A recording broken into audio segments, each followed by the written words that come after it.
You have a dream. It might be big, it might be small. It doesn't matter about the size. The fact is you have a dream. And in your mind, you picture yourself doing all these amazing things. You picture yourself just destroying any obstacle in your way, and you get it. You see it. It's there. It's in front of you. You're just like, you know what? Damn it, this is mine. And then you go to do it.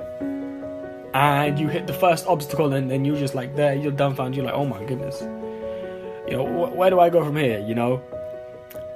Most of the time, you know, there's like a timeline, and it's kind of like the New Year's resolution timeline. So you put your resolution at the beginning of the new year, and you're like, okay, the most common one, I'm going to join the gym. So you join the gym, first week, bang, you're there, you're doing it, you're working out, it's great, the diet's going great, you're there every single day, great.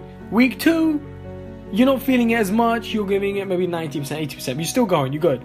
Week 3, you're finding excuses not to do it. By week 4, you've just given up completely. And that's for about, I would say 80% of people will be like that.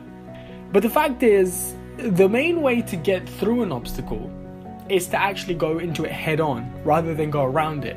But when you're going towards a goal, multiple obstacles will arise. So if you say an obstacle comes up and you try to take a left, you're like, okay, I'm going to dodge this obstacle. And then another obstacle comes up, so you know what, I'm going to dodge the obstacle here, I'm going to go left.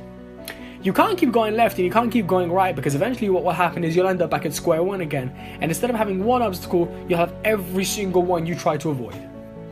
It's so much better for you to just take it head on regardless of whatever happens.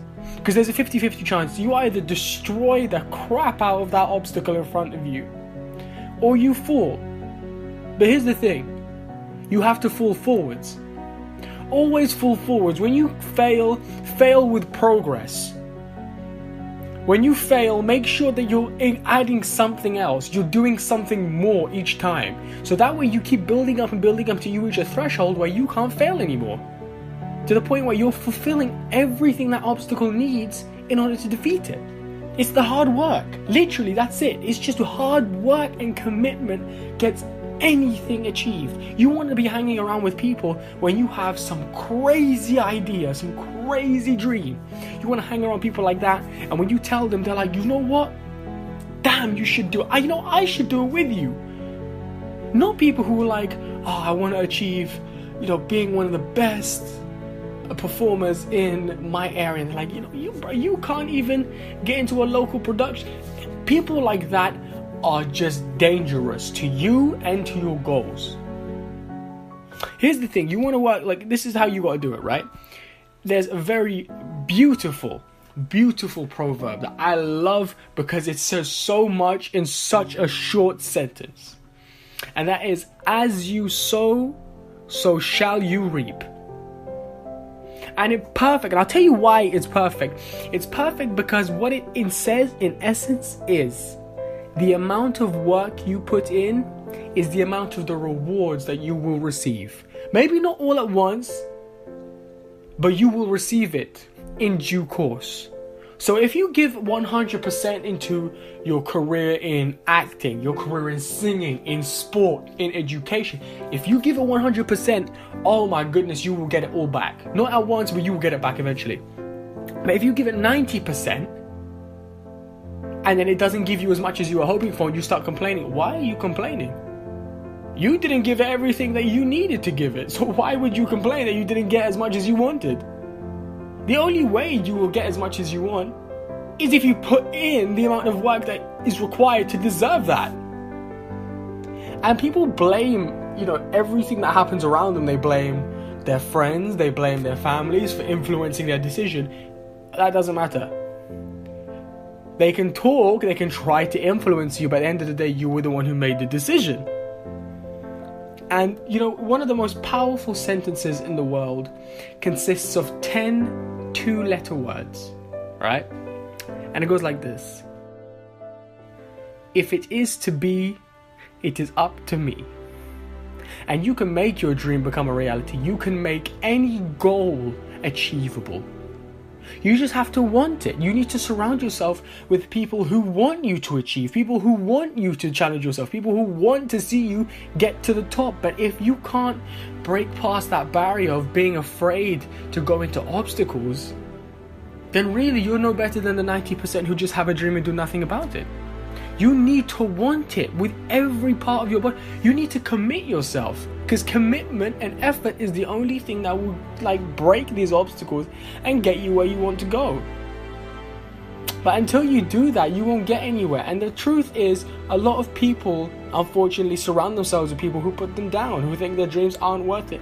And here's the truth: you need to learn to stand up for what you believe in, even when the whole world is sitting down. And if you can do that and believe in what you believe in, the world is yours to take. I'm going to be 100 with you right now. I don't really tell many people this, but in 2015, I had 13 of my family members killed in Iraq in the space of a week. I don't even know what the average of that is. Almost 2 family members per day. And every single day that week, the phone rang, and it rang, and it rang, and it rang. Sorry, our condolences, we're sorry, this and that, and you feel like when you're in that situation, you feel like, well, I get it, you're sorry, but what does sorry do for me? And you're working, you've got a goal, you've got your SATs, you've got your GCSEs, your A-levels, whatever exam you've got, whatever project you need to finish at, and when something like that happens to you, or anything's equally as bad, you stop. You literally stop right in your tracks, and you think to yourself, I can't do this anymore. And that's a lie. I was close to breaking down entirely forever. But I remember specifically I had a dream one night, and I had a dream the week after all of that happened, and I saw them. I was walking through an area which looked like it was so recognizable to me, and it was my childhood, where I used to visit on holiday with my family, and all of them came out and they all stood in front of me in a line. They said to me, we know you're working. They said, we know you're studying, and we know you're hurting from losing us, but don't be upset. Don't be disheartened, and don't fall off the path. Keep going, because you as an individual are strong in the heart and in the mind. They said, keep chasing your dream. Otherwise you will lose it forever, and that will be as bad as dying. And I remember waking up, I woke up and I cried for a long, long time. And for me, that was a turning point. Everything changed. It's difficult, but the thing is, this is what you have to do. Use your difficult situation and not use it as an excuse not to do the work. You need to use it as an excuse to do the work. Oh, my partner broke up with me. Well, I'm going to go and show them exactly why they were going to regret breaking up with me. You're going to go and you're going to break out hours and hours and hours of work. I kicked off my basketball team, or I got kicked off my football team, or whatever, collegiate sport or athletic team you got kicked off. You're going to be like, you know what?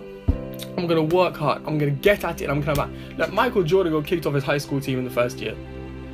And he came back and he completely destroyed everybody. I mean, everybody. And look where he is now. If he didn't get kicked off his team, who knows if he would have been the MJ that we know today. And the same principle goes for everybody else.